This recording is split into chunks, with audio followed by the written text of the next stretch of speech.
12 minutos, nós vamos começar o nosso programa já com o nosso entrevistado, com o Diego Castro. Vou ver se eu consigo já dividir a tela com ele aqui, para quem está acompanhando a gente. Deixa eu ver se ele retoma aqui, se está tudo ok.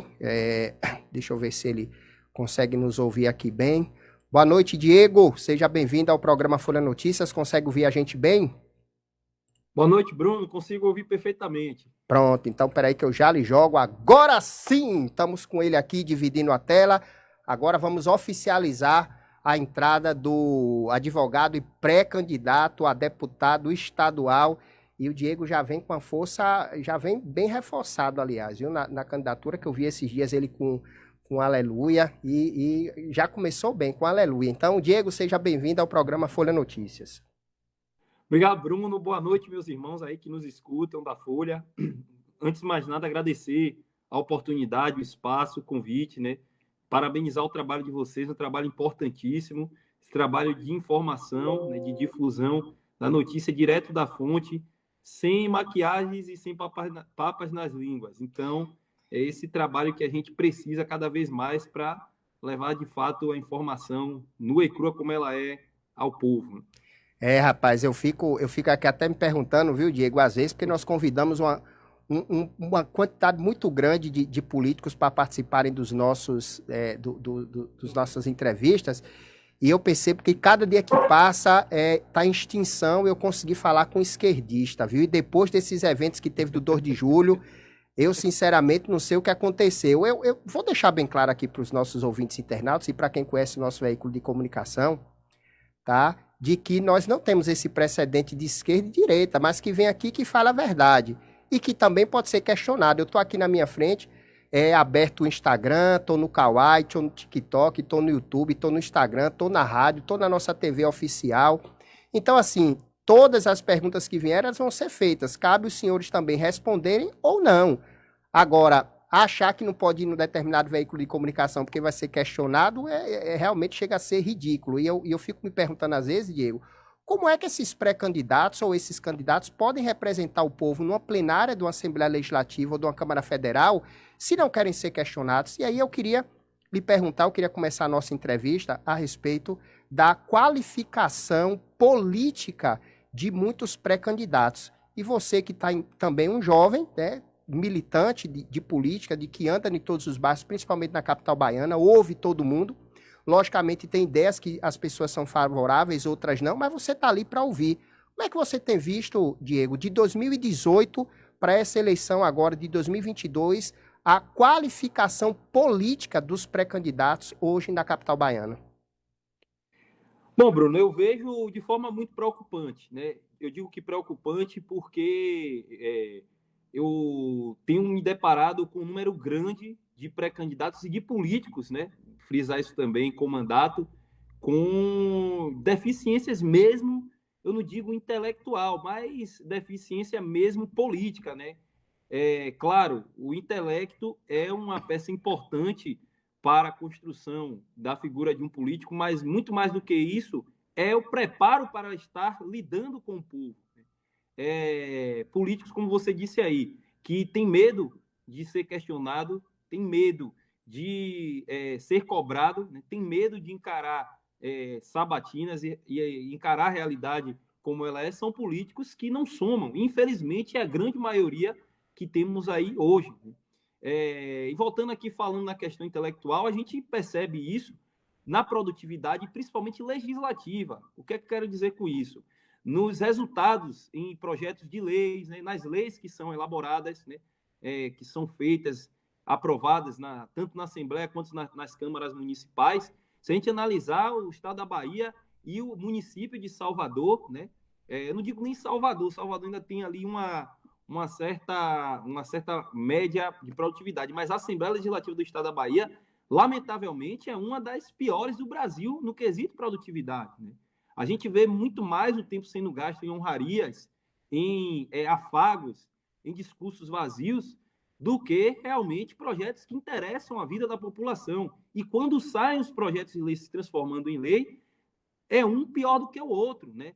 Claro que eu não estou generalizando, aqui eu tenho que destacar o trabalho aí do meu amigo Capitão Alden, que faz um belíssimo trabalho, na Câmara de Salvador, do nosso vereador, amigo Alexandre Aleluia, se Deus quiser serão os dois próximos deputados federais pela Bahia, são políticos que vêm indo de contra essa maré lamentável que a gente vê no nosso estado e no nosso município de Salvador, e aí eu estendo para o interior. Eu contar um caso aqui bem rápido, Bruno. Já vi Câmara Municipal. Eu posso estar enganado aqui com o município, depois me corrija se estiver errado.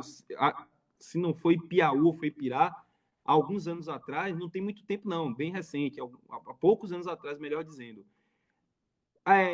promulgando emenda à Constituição Federal para aumentar o número de vereadores na Câmara Municipal, na cidade. Isso é um absurdo. Né?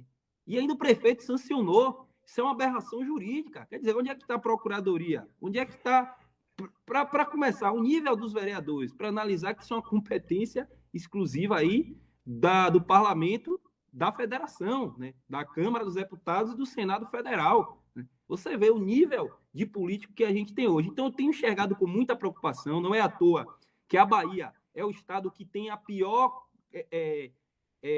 pior ranqueamento no ranking dos políticos nacionais, se comparando ali a média dos apontamentos, né, tem deixado a desejar.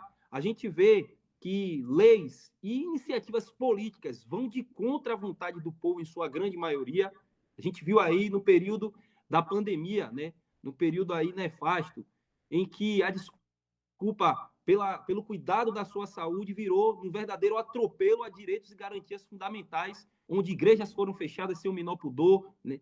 Pessoas restritas dos seus mais sagrados direitos, porque não apresentou um simples pedaço de papel que não imuniza ninguém de nada, assim separando os grupos daqueles que estão aptos a servir a tirania dos políticos e aqueles que queriam simplesmente o exercício da sua cidadania e dos seus mais sagrados direitos, entre eles a liberdade. Então, eu enxergo de forma lamentável o nível dos políticos, em sua grande maioria, que temos hoje, no ponto de vista de qualificação, tanto intelectual quanto política, no nosso estado, Bruno.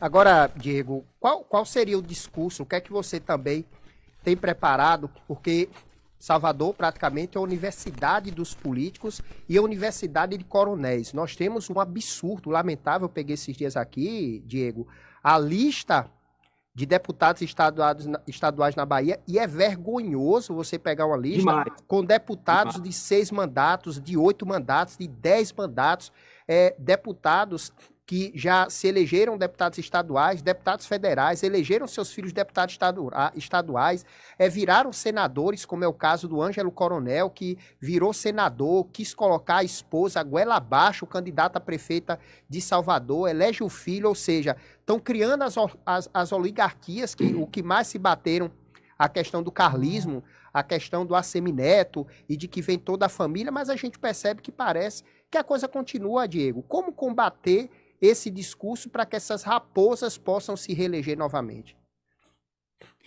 Bom, é somente olhar o que é que elas têm feito, Bruno. É fazer uma comparação, fazer uma breve reflexão. O que é que a minha cidade, o meu estado, o meu município, o que é que o meu estado, o meu município melhorou até então? Com essa que me fugiu a palavra aqui agora, mas essa perpetuação de grupos políticos do desse fidalguismo, né, que a gente encontra aqui no nosso estado, né? Nessa, como você bem utilizou, nessa, em média, oligarquia que domina. Sempre um grupo A, um grupo B, né, que quer ali se eternizar a sua parentela familiar na política. O que é que eles têm feito? Eu não sou contra, porque é filho de fulano, de ciclano, de beltrano, não sou contra isso, não. O que eu sou contra é a pessoa ali se perpetuar e não ter trabalho, não ter serviços prestados, que infelizmente é a grande maioria desses políticos, que vem ali somente para segurar o nome e o reduto da família que me ligaram aqui, cortou a chamada, que ficam ali para perpetuar o reduto familiar, o reduto do seu grupo político dentro do espaço público, dentro do exercício de um mandato, e esquece de servir o povo e serve aos seus próprios interesses, né? Esse tipo de político, esse tipo de prática que a gente tem que combater. E ao povo fica aí o chamado, fica aí a reflexão, a responsabilidade de analisar, de ver em que nossa vida melhorou com a sequência de mandatos nas mãos destas pessoas. Você deu um exemplo aí claro na Assembleia. A Assembleia é um exemplo claro desse fidalguismo. A Assembleia é um exemplo claro, né, dessa dinastia que se perpetua na política da Bahia, de sobrenomes conhecidos, políticos, mas que não tem prestação de serviço nenhuma para o povo. A preocupação é em manter ali os seus jogos e interesses políticos próprios, do seu grupo político. O povo, eu acho que nem se sobrar o último lugar, eles ficam ali ranqueados. Então, esse tipo de político a gente tem que defenestrar, a gente tem que afastar da nossa política, essa prática. Precisamos renovar, e não é renovar tão simplesmente, é renovar com qualidade. Observar os quadros que estamos colocando lá, observar seu passado, o que já tem desde já de serviço prestado, né? Porque eu meço o político com essa régua, né? O que está sem mandato que pretende chegar, o que é que ele tem feito pela sociedade. Porque, para mim, o político que quer chegar e, de fato, com mandato, mostrar que pode, ele tem que ter, pelo menos, uma gama de serviços prestados, né? E, claro, acima de tudo, o seu passado ilibado, a sua reputação ilibada. Porque a honestidade é, sim, o maior fator de credenciamento da qualidade de um político. Não estou dizendo que é o único, né? Além de sua qualificação, como eu falei aqui, do seu trato político e de uma básica capacidade intelectual, o caráter diz muito, né, sobre a qualidade de um político. E, infelizmente, na Bahia, a gente está carente disso, Bruno. A Bahia realmente está difícil. E quando você fala dessa questão da dinastia, da política, etc., Diego, me recorda muito nós temos que assistir Valdir Pires na Câmara de Vereadores, né? O saudoso Valdir Pires voltar a ser vereador e a população assistir a ele dormindo por diversas e diversas vezes. Pois é. Dormindo na Câmara. Imagine a Bahia assistir o coronelismo do Nilo Coelho. Você vê uma pessoa, Nilo só presidente da Câmara, 10 vezes presidente da Câmara. Marcelo Nilo, né? Isso? Marcelo Nilo, 10 vezes presidente da Câmara. O que é isso? Que é isso? E vai para as redes sociais agora para dizer que tem o direito de ser o vice da Semineto por todo o currículo dele. Ou seja, currículo não, meu nobre. Currículo não, cara pálida. É isso mesmo aí da sua oligarquia, né? Da sua fazenda, onde você cultiva votos a vida toda, no chicote, como o Otto Alencar, como muitos outros aí que nós estamos vendo, que é no chicote, que é goela abaixo ganhar a eleição, goela abaixo. E diante até desse cenário, Diego, eu vi que você participou dos eventos do 2 de julho, esteve lá presente, vendo as manifestações, vendo também a chegada do presidente, e parece que a ressaca não foi muito boa para a esquerda. Depois da vinda do 2 de julho do presidente, houve vários recuos, desistência de pré-candidatos, apoiadores que também já desistiram, números mudados e por aí vai. E aí eu queria que você comentasse sobre toda essa ressaca de imagens que foram adulteradas, de clima tenso, principalmente com o Roma. Até o Roma parece que se desestabilizou também. Então, assim, diante de toda essa confusão e a desestabilização do Roma veio porque as pessoas queriam ver a força do Roma sozinho, mas foi necessária a vinda do presidente Jair Bolsonaro, porque nós sabemos que a Bahia e o Nordeste, principalmente a Bahia, comandada por um dos maiores opositores do presidente Jair Bolsonaro, que é o Rui Costa, que foi quem mais incentivou ao consórcio Nordeste a fazer um monte de bagaceira, porque esse foi o nome certo, um monte de bagaceira, e eu ainda ter que ouvir de um cidadão hoje da imprensa dizer que o Nordeste o mundo, né, poderia ter visto o exemplo do consórcio Nordeste, que tinha economizado 200 mil mortes. Eu não sei onde esse jornalista morava, acho que ele estava no mundo de Nárnia, quando ele dá o exemplo do consórcio Nordeste, onde um governador não tem condições de pagar o intérprete para ler um documento e dizer que comprou respiradores errados porque não sabia falar inglês, e um cara pálido desse não ter condições de pagar um intérprete para auxiliar ele, mas tem dinheiro para pagar outras coisas, né, Correria? Aí tem, mas para isso não. Então, pois é. Diego, qual o apanhado que você faz aí dessa ressaca do 2 de julho? Ô, Bruno, só vou discordar de um pequeno ponto, né? No caso, em relação a João Roma, eu vi um efeito contrário, né? Eu vi um crescimento muito grande da sua pré-candidatura, né? A gente estava precisando disso, né? De que o presidente chegasse aqui, levantasse a mão do Roma. Isso, no 2 de julho, passou uma mensagem muito positiva, não só para o nosso eleitorado, mas para a grande massa de indecisos, né? Aquela grande massa que ainda acha que a direita é a ACM Neto, que o candidato de Bolsonaro no interior, muitos ainda acreditam nisso, que é o ACM Neto, né? Isso mostrou de que lado realmente está o presidente Bolsonaro, de que lado e quem é o candidato da família dos conservadores, do setor privado baiano, né? Das pessoas que estão sendo aí atingidas pelo Auxílio Brasil, que estão sendo aí beneficiadas pelo Auxílio Brasil, né?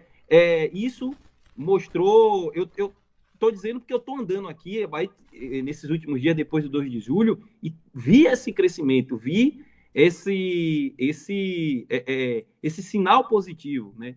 Nos diálogos, na receptividade que a gente está tendo no interior, estou vendo isso bem assim, de forma bastante positiva. Em relação ao PT, né? O PT chegou à sua exaustão no estado da Bahia. Eu não vejo o Jerônimo emplacar, né, nessa altura do campeonato, como outros candidatos que nessa média, né, em outras eleições, partindo do mesmo perfil de um candidato novo para o partido, né, o candidato que vem ali como a novidade do partido para manter ali a perpetuação do grupo político no poder, como foi a eleição de Rui Costa. Rui Costa, em 2014, saiu da corrida eleitoral, iniciou com 4%, né? Chegou a bater 9% na segunda pesquisa, só que essa altura do campeonato, faltando um mês para a eleição, o Rui Costa já batia ali 25%, 27%, né? O Jerônimo, ali ele está empurrando com a barriga, saindo de 13 para 18, 18 para 15, na média das pesquisas e por aí vai. Eu não vejo essa mesma força do PT, né, esse ano com o crescimento de Jerônimo. E o ACM Neto, eu vi uma desidratação no seu nome, né? Eu vi que o candidato aí, eu chamo candidato B de Lula, né, que o ACM Neto deixou claro que ele não tem nenhum antagonismo ao projeto do PT e bate a todo momento no presidente Bolsonaro, né, e deixar isso bem claro. Eu vi que o ACM Neto, no interior, começou a perder força dentro do nosso nicho, que ainda achava que ele era o candidato mais próximo de Bolsonaro. Então, vi isso muito positivo para a pré-candidatura e, consequentemente, a candidatura de João Roma, né? E eu acredito que, com a polarização nacional, vai haver essa inversão, vai haver esse crescimento, tanto da candidatura de adversário meu, mas eu estou aqui fazendo análise realista, né? Nosso adversário vai ter fazendo análise realista. Eu vejo que a campanha de Jerônimo ainda pode crescer por esse clima de polarização nacional, né? Devido ao Bolsonaro e Lula, que a eleição nacional vai ser isso aí, e com certeza vai ser uma eleição muito polarizada, vai influenciar aqui na Bahia, eu tenho absoluta certeza disso. E aí, cada qual vai se alinhar com o candidato da sua preferência. Por isso que eu vejo que a probabilidade de ter um segundo turno, ainda que pareça que eu esteja falando alguma besteira agora, na eleição baiana, em outubro, será entre João Roma e o Jerônimo. O ACM Neto tem aparecido aí com 56%, 58% nas pesquisas, mas é natural porque ele é o candidato mais conhecido, logo ele vai bater o teto das pesquisas. Então a tendência, na minha opinião, é que com a aproximação do período eleitoral, que a cara do candidato está mais exposta, que as alianças, os grupos políticos vão estar demonstrando os seus alinhamentos a nível nacional, como eu falei, no teor de que será essa eleição bastante polarizada, eu vejo que Roma e Jerônimo vão aí desidratar a candidatura de ACM Neto e ele ali possa, acredito eu, nem chegar ao segundo turno. 20 horas e 32 minutos, eu estou com o Diego Castro, advogado pré-candidato a deputado estadual pelo PL da capital baiana, que pega fogo nas eleições. Deixa eu mandar aqui um forte abraço para a Cláudia, um abraço aqui para todo mundo que está nos acompanhando aqui no Instagram, no YouTube, mandar um abraço para meu querido Altair, que é motorista de ônibus lá em Caruaru, pô. Pernambuco Pernambuco, Sergipe, Ceará, eu tô com pena de vocês aí nessas eleições, viu? Porque vocês vão ter que escolher o menos pior, porque... Tem ninguém que presta, né, rapaz? Não, rapaz, Pernambuco, então, pelo amor de Deus, briga de duas famílias, somente pelo monopólio do poder mesmo, que é a família Rai junto com a família Campos, e não muda nada, ou vota numa família, ou vota em um e outro e tá votando na mesma família, porque é tudo primo, estão tudo lá se acabando. Ainda bem que não tá no tempo da antiga pistolagem, senão a altura dessa já tinha morrido um bocado de gente lá. Então, os pernambucanos, coitado, estão sofrendo e, como diz no popular, comendo o pão que o diabo amassou. Então, Altair, aquele abraço aí para vocês em Caruaru, abraço em Recife também, mandar um abraço aqui para Riva, que tá lá em Pernambuco ouvindo a gente, e também para meu querido Wendel, motorista de aplicativo que tá me ouvindo lá também. Wendel, São Paulo, meu amigo, eu acho que eu vou, depois você manda seu contato, viu, Wendel, pra gente conversar, porque São Paulo tá do mesmo jeito, viu? E agora, essa novidade aí eu queria também ouvir um pouco do Diego a respeito da desistência do França e o papo do Carapada, que foi o pior de todos, de dizer que está decaindo para uma candidatura ao Senado e não mais ao governo do Estado, porque quer ajudar Lula a acabar com a fome de São Paulo. Ô Carapada, seria muito mais fácil o senhor dizer que o senhor está desistindo da candidatura porque o Tarcísio de Freitas a cada dia só cresce. Tarcísio de Freitas, no meu ponto de vista, vai ser a maior carreta desgovernada do presidente Jair Bolsonaro. E detalhe, o povo de São Paulo pela primeira vez vai ser respeitado. Então, o senhor França, o senhor está saindo porque ia tomar realmente, como diz no popular, uma lapada feia em São Paulo, que equivale uma boa parte do eleitorado do Brasil. E aí eu queria lhe ouvir também, Diego, eu quero ouvir 2 pontos seus. Eu quero ouvir essa desistência do França em São Paulo. Então, isso só gabarita que o presidente Jair Bolsonaro, junto com o Tarcísio de Freitas, tem crescido bastante em São Paulo, que já tinha sido um reduto eleitoral de Lula. E quero lhe ouvir também sobre o crescimento da doutora Raíssa, que vem aí para o Senado, e parece que a doutora Raíssa, né, intitulada doutora Cloroquina, parece que também tem dado um tapa de luva na região de Porto Seguro, que disse que ela não ia sair do lugar. Então, eu queria lhe ouvir, porque esses 2 pontos, Diego, são interessantes, porque todo mundo dizia que Tarcísio não ia sair do lugar porque ninguém conhecia ele. E a doutora Raíssa, quando começou a propagar que seria candidata ao Senado e não a deputada federal, inclusive muitas pressões ao pré-candidato Roma para não deixar a Raíssa sair candidata ao Senado, até que o Roma disse, ela é candidata, ponto e acabou, e não adianta virem para aqui dizer que ela tem que ser federal porque ajuda mais, porque pelo contrário, ela como senadora ajuda muito mais como deputada federal, até porque o acervo de Roma, candidatos a deputado federal, está muito bem, obrigado. Então, como é que você tem visto esses 2 crescimentos aí? Bom, Bruno, primeiro falando do caso de São Paulo, né? A desistência da candidatura de França para apoiar o Haddad é como você bem mencionou aí. Passa por isso aí mesmo, né? Do desespero do PT e da esquerda, né? França é um produto da esquerda, é um cara que deve favores a Lula. Ele retirou a sua candidatura para fortalecer a de Haddad, porque sabia que sozinho não emplacaria. Haddad, que tem um histórico terrível em São Paulo, foi o pior prefeito da história de São Paulo, é considerado até hoje com isso, mas tem uma massa ali imutável de eleitores, digamos que doutrinados, né, ali acorrentados do PT, que não vai mudar seu voto, que ainda mantém sua candidatura de pé. E aí a vinda do França, que tem um perfil um pouco mais light, mais gourmet, como a gente chama, né, da esquerda, vem agregar aí na candidatura de Haddad. Claro, isso impõe impactos à candidatura de Tarcísio? Impõe, mas eu ainda acho que Tarcísio é o grande favorito para essa disputa. Os números têm mostrado isso, a receptividade do povo paulista tem mostrado isso. Tive a oportunidade de estar em São Paulo há pouco menos de um mês, né? E pude andar não só no interior, mas um pouco na capital e ouvir dos paulistas a respeito do pleito que se aproxima. E eu estou muito confiante lá na vitória de Tarcísio, que se mostrou um grande estadista, um tocador de obras, uma pessoa extremamente qualificada, com um perfil técnico.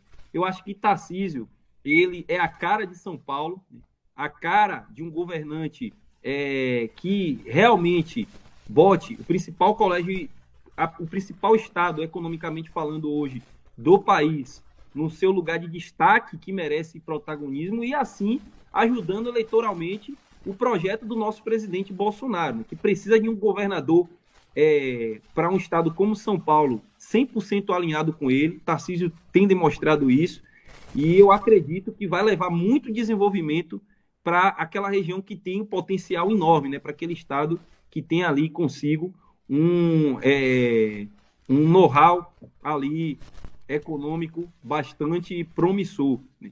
E Tarcísio tem todas as qualificações para isso. Em relação aqui à Bahia, da pré-candidatura e, consequentemente, a candidatura da nossa senadora, doutora Raíssa Soares, né? Como eu estava até conversando ontem com aqui os irmãos mais próximos, né? Eu tenho uma relação muito antes da política com a doutora Raíssa, né? Doutora Raíssa que isso é transparente para todos, é minha madrinha, eu posso dizer assim, né? Pessoa que eu tenho como uma segunda mãe. Eu vi toda a sua trajetória lá de trás e eu comparo muito com o crescimento, com a trajetória política do presidente Jair Bolsonaro, né? Uma pessoa que começou lá no início recebendo bordoada de todos os lados, né?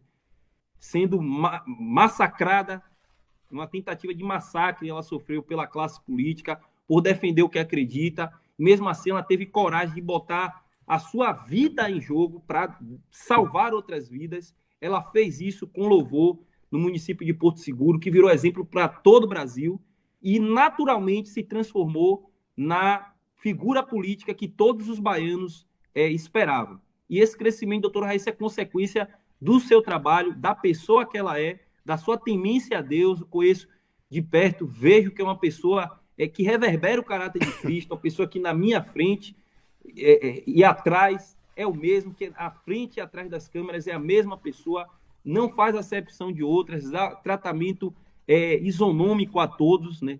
Independente, desde do zelador ali, saindo do portão da sua casa, até a mais alta autoridade, o presidente da República, ela é linear no seu tratamento. E o seu trabalho, né, de salvar vidas reverberou para todo o Brasil no momento, e principalmente na Bahia, no momento onde imperava ali a politicagem, né, sobre uma área que é uma área extremamente sensível e a principal área, que eu julgo assim, política, no tocante à dignidade da pessoa humana, que é a saúde. Doutora Raíssa mostrou que está preparada para essa missão, prestou serviço muito antes da política e sem interesses políticos, e isso se converteu aí em todo esse produto que é hoje, ao ponto de, na última pesquisa, aí espontânea de institutos que, vamos ser sinceros, tendem para a esquerda, né? Até no nível, na metodologia da sua pesquisa, a gente vê ali que há sempre uma tentativa de favorecer os candidatos da esquerda. E a doutora Raíssa saiu muito bem, inclusive liderando na espontânea, desbancando o atual senador Otto Alencar, que vem para a reeleição, e o candidato do ACM Neto, que é o Cacá Leão, que até agora não mostrou para que veio, né? Tem dificuldades aí de engajar. Está tendo muita dificuldade. E, doutora Raíssa, é a grande novidade dessa eleição. É uma outsider, assim como o Bolsonaro foi em 2018, né? E o mais curioso, pelo que eu vejo, ela tem agregado votos, tem agregado apoios, né? Votos, não pode falar isso lá na eleição, mas, consequentemente, votos, mas tem agregado apoios não só de eleitores do nosso nicho, mas de admiradores contrários. Eu tenho visto muito no interior pessoas que votam Lula, né, que são aqueles petistas doentes mesmo, mas que dizem, ó, senadora, eu vou votar na doutora, porque eu gostei muito dela, vejo que ela tem sinceridade, vejo que realmente ela é uma política preocupada com as pessoas, e eu estou cansado dessa politicagem que está aí. Eu me admirei ao ver isso, confesso a você, né? Então, ela é uma candidata que vem com um perfil diferente de tudo que a gente tem visto, né, nesses últimos anos em quadros eleitorais na política da Bahia. E eu vejo, sim, a vitória de doutora Raíssa para o Senado da Bahia uma realidade. Eu acredito que se ela conseguir, como vem conseguindo aí, segurar ali, em média, o teto de Bolsonaro na Bahia, que é surpreendente, né? Aí voltando até aquela questão do 2 de julho, Bruno, você me perguntou, eu esqueci até de complementar, foi um dos impactos da vinda de Bolsonaro. Bolsonaro que tinha o nosso presidente, na última pesquisa, 15%, 16% de aprovação, já bateu 30% na última, né, na Bahia. Isso é o impacto do 2 de julho, reduzindo ali muito a margem de distância para o Lula, né, que sempre imperou. Então, se a doutora Raíssa conseguir casar essa média ou chegar próximo, são números que a credencia, sim, como uma senadora eleita da República no estado da Bahia, pelo estado da Bahia, como vem mostrando o histórico estatístico de eleição de candidatos para o Senado do nosso estado. Então, eu vejo de maneira muito promissora a candidatura da doutora Raíssa e acredito, sim, que ela tem tudo para ser a próxima senadora do estado da Bahia. Eu vou pedir até um favor para a doutora Raíssa, que ela anda muito lá no sul da Bahia, viu, doutora? Eu quero que a senhora tente achar o Rui Costa lá novamente comendo pãozinho na panificadora. Porque eu tô aqui, deixa eu mandar um abraço aqui para Flávio. O Flávio tá me mandando uma mensagem aqui lá de Dário Meira. Ele tá mandando pedir isso aqui, viu, Diego, para você, né, que é sua madrinha. E Flávio tá dizendo aqui, Bruno, pede pra Diego falar com ela, para ver se consegue tirar uma foto com o Rui comendo lá o pãozinho na padaria, porque ele tá dizendo aqui que em Dário Meira o pessoal tá sem receber auxílio nenhum, que as geladeiras e os fogões que foram doados lá, o povo já pegou, já vendeu, e diz que até Nicrais agora, em determinadas repartições públicas, tá pedindo até título de eleitor, que eu nunca vi isso na vida, viu, Flávio? Absurdo. Isso não existe, tá? Um abraço aí para Dário Meira, uma cidade que a gente tem muito apoiador aí, uma cidade que é de um povo maravilhoso, Sim. né? Tem uma amiga Elia. Todo dia, Diego, todo dia, quando você estiver em Dário Meira, pode falar, ó, Bruno lá fala de vocês todo dia, porque, Diego, todos os dias eu tenho denúncia de Dário Meira, ó, Dário Meira, Vitória da Conquista, Eunápolis, o governador tal do Correria, ele tá correndo do povo, porque esse cara pálida comeu aquele pãozinho, sumiu, e o povo disse que não chegou foi nada do que ele anunciou lá, de auxílio, de doação, de construção de casa, nada. E detalhe, muitas pessoas que estão fechando comércio, que estão tendo condições de pagar energia, inflacionaram a energia do povo, pessoas que não deveriam estar pagando a conta de água, porque tem a cota, principalmente por conta do decreto do dia 20 de março, e que tiveram que continuar pagando, estão inflacionando a conta de água, estão tentando entrar em contato com a Coelba, não responde, a Embasa também não responde, e o povo está lá abandonado, e o Correria não aparece agora para comer o pãozinho na panificadora. Então, Diego, essa região tem pedido socorro para a gente aqui 24 horas. Eu quero dizer, Bruno, a população de Dário Meira que está nos escutando nesse momento, que me encaminha essas questões, principalmente aí da Embasa, da Coelba, que nós vamos agir judicialmente de forma imediata, né? Esse tem sido o nosso trabalho, inclusive. Na Bahia, eu tenho recebido muitos questionamentos, principalmente no tocante à Embasa, né? A Coelba também não fica atrás, mas Sim. A Embasa, que é administrada, é uma empresa pública estadual administrada exclusivamente pelo governo do estado, tem sido a pior de todas, né? Tem locais que presenciam aí mais de 40 dias sem água, e vai um, vai outro e nada resolve. Né? É o retrato do governo do PT, de abandono, de descaso, de mentira, de engano. É isso que trouxe aqui para a Bahia ao longo desses últimos 16 anos e quer mais 4 anos para continuar desgraçando a vida dos baianos. Né? E o que eu fico indignado aqui, Diego, sabe o que é? Você pegar deputado que é contra os marcos regulatórios. Aí você pega o marco regulatório do saneamento, eles estão aí protelando. Você pega a CPI da Coelba, eles estão aí protelando.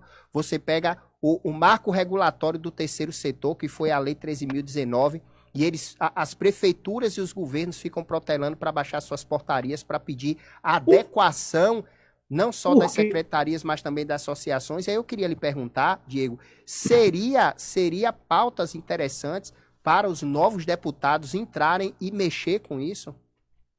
Com certeza, Bruno, com certeza. Inclusive, são pautas que eu estou adotando nesse projeto meu de legislatura, né? Vai ter um momento certo para apresentar, né? Sim. A gente está em construção aqui com os melhores técnicos, as melhores equipes, mas são projetos que você tocou, foi pontualíssimo, que até te agradeço por relembrar esses pontos que eu não teria nesse momento aqui, o arcabouço todo, para falar, né? Com tanta informação ao mesmo tempo, mas você fez pontuações aí extremamente importantes, né?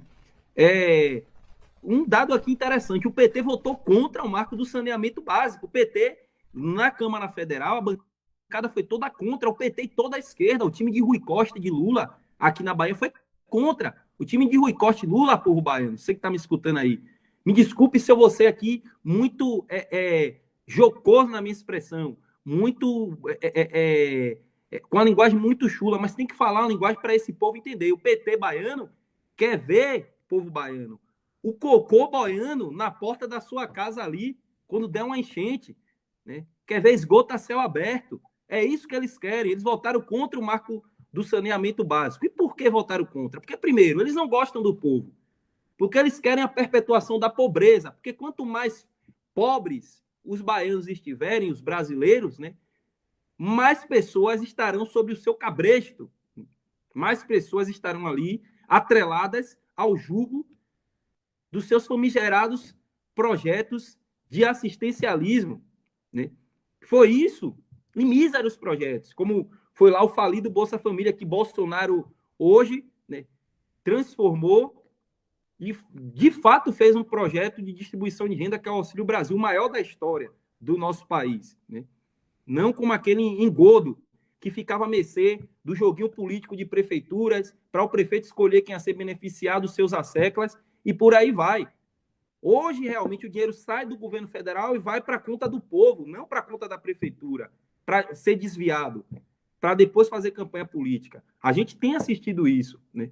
E você tocou em ponto, nesses 3 pontos, voltando a falar, Bruno, o marco do saneamento. A Bahia precisa regular o marco do saneamento básico. É um projeto meu, nesse plano de legislatura que irei apresentar, né? Termos um marco regulatório do saneamento básico próprio, que a Bahia hoje é de dar vergonha. A Bahia hoje é de doer o coração. A gente vê a situação do nosso estado nesse quesito. No marco regulatório do terceiro setor, é lógico que o burocrata, o esquerdista que está ali na máquina pública, a exemplo do governador Rui Costa, né, e não espera outra coisa diferente do que pretende ser governador Assemineto, que é um grande estatista.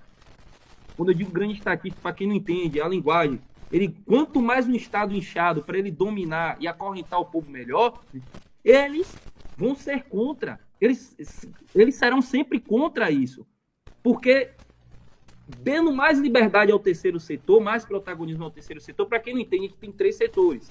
O primeiro, que é o Estado, o segundo, que é a iniciativa privada das empresas, e o terceiro setor, que é o trabalho das ONGs, né? Associações, fundações de trabalhos não governamentais, iniciativas deliberadas, voluntárias do ser humano, do cidadão, né? Eles não querem isso porque eles sabem que isso diminui muito ali a carga de trabalho do Estado e passará o protagonismo desse trabalho, que é geralmente social, para o cidadão. E quanto mais livre o cidadão for, menos tirânico, menos opressor o Estado será. Então é por isso que eles não querem isso. Porque quanto mais o Estado mandar na sua vida, melhor para eles dominar o povo no seu cabresto. É por isso que eles são contra ao marco regulatório do terceiro setor, Bruno. Então, tá aí para a gente analisar que projeto a gente quer para a Bahia e para o Brasil. 20 horas e 51 minutos, o papo tá muito bom. Eu faria aqui um documentário aqui do Brasil Paralelo com o Diego, viu? Mas eu tenho certeza que nós vamos ter outras oportunidades. Você falou até o nome de 2 pessoas aí, eu queria até mandar um abraço para Alexandre Aleluia. Alexandre Aleluia é igual pneu de mototáxi, onde eu ando em Salvador, falo o nome do cidadão, alguém tem que me dizer, ele passou aqui, viu?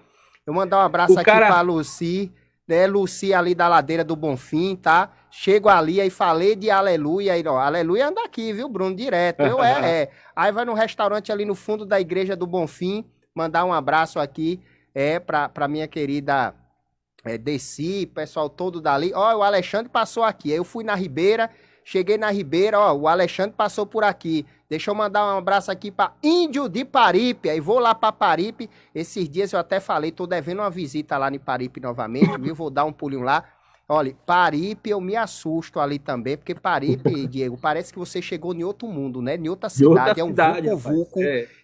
Tá parecendo a 25 de março. Você chega lá, rapaz, é gente pra tudo que é lado. Você se esbarra com cantor, com ator. Você chega ali na feira, e A aí Times aquele Square, mercado, né? Todo mundo corre alvoroçado e todo mundo fala com todo mundo, abraça. Parece, ali eu me sinto na Índia, viu, Diego?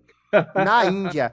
E mandar um abraço também para Capitão Alden, que já esteve aqui no nosso estúdio já umas 3 vezes. O Capitão Alden também que passou maus percalços, quase bateu na trave na Assembleia Legislativa, quase que botam, como diz o ditado, né, na boca do urubu.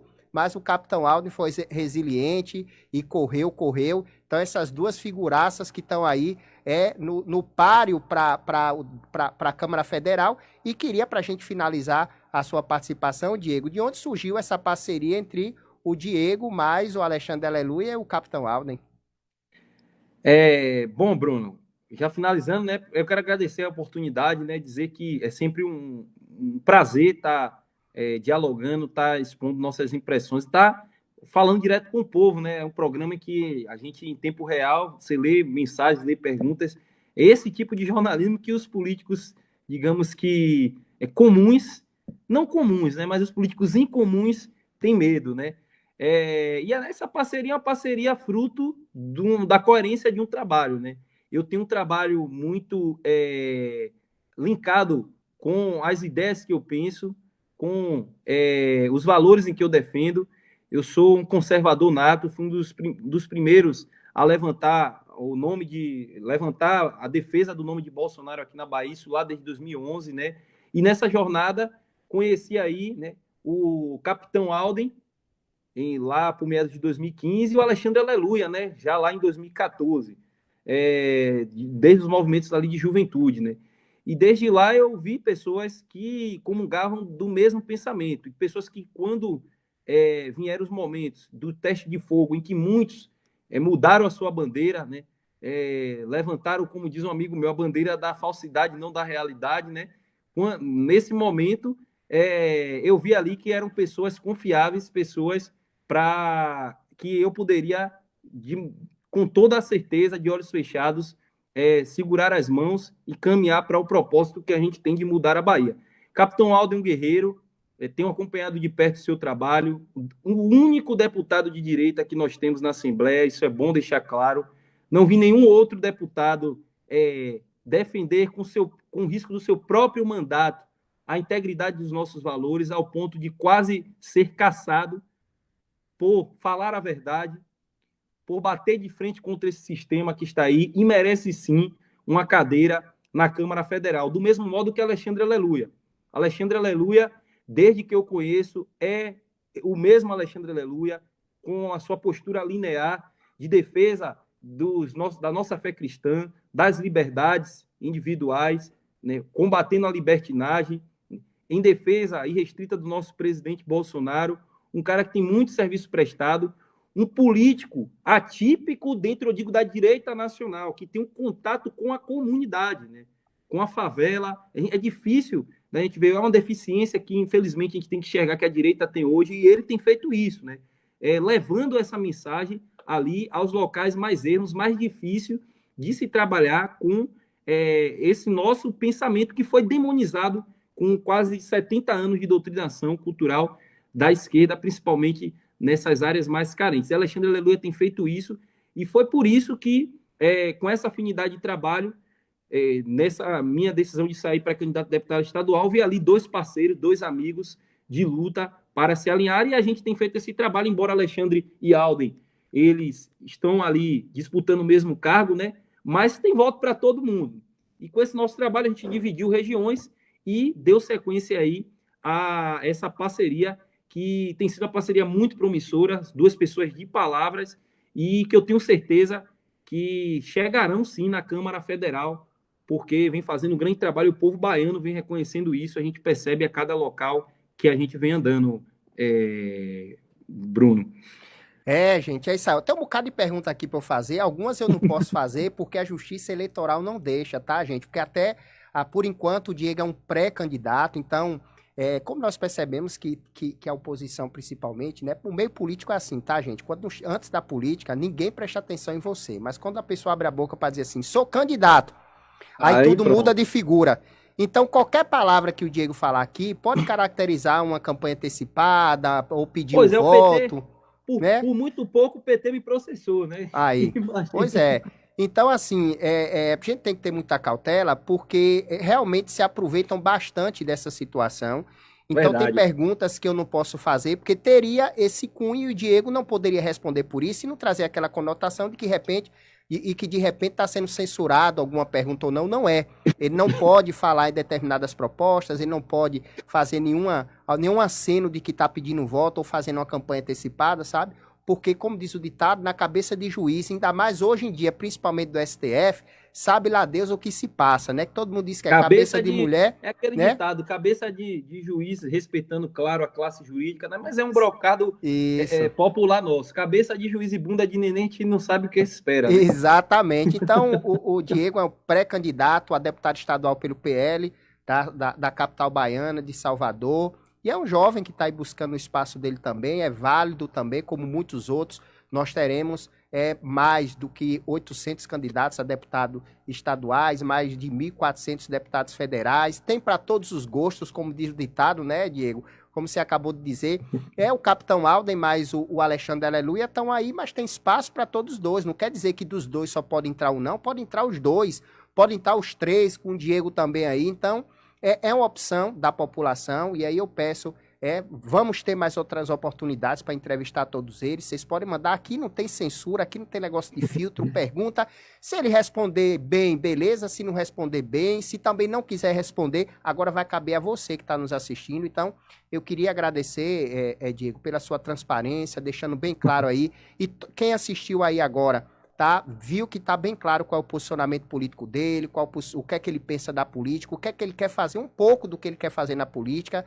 Nossos programas sempre ficam gravados. Neste instante, assim que terminar o programa, vai estar disponibilizado aqui o podcast também, então você pode ouvir no carro, bota lá no close caption, no slowdown, ouve devagarinho, né? Porque tem gente, né, Diego, deixa eu ouvir a voz dele para ver se não é voz de mentiroso. Né? Deixa eu ver a cara desse menino para ver se não é a cara de menino buliçoso, né? Mas nós teremos outras oportunidades. Tá saturado, né? Exatamente, teremos outras oportunidades.